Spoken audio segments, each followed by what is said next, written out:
അടികളെ സംബന്ധിച്ച് അത് ഈ രണ്ടുപേരെ അറസ്റ്റ് ചെയ്തിട്ടുള്ളൂ. അതിന് ഒരാളും കൂടെ അറസ്റ്റ് ചെയ്യാനുണ്ട്.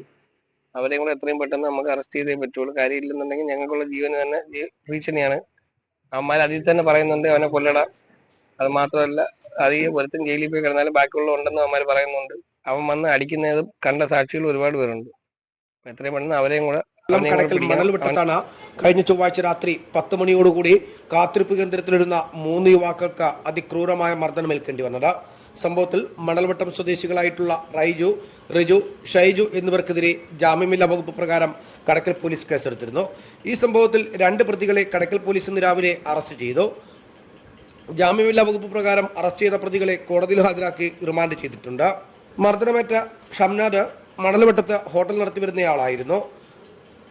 ഷംനാദിന്റെ കടയിൽ താൽക്കാലിക ജോലിക്ക് നിയമിച്ചതായിരുന്നു റൈജുവിനെ.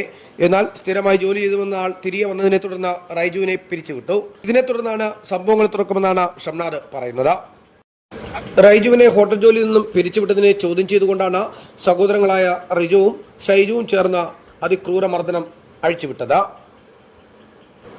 സംഭവത്തിൽ പരിക്കേറ്റ ഹോട്ടൽ ജീവനക്കാരായിട്ടുള്ള സജീർ, അൻസിൽ, ഷംനാദ് എന്നിവർ പാരിപ്പള്ളി മെഡിക്കൽ കോളേജ് ആശുപത്രിയിൽ ചികിത്സ തേടി. ഷംനാദിന്റെ ഇടത് കൈ ഒടിഞ്ഞിട്ടുണ്ട്. കേസിൽ റൈജു ഒളിവിലാണ്.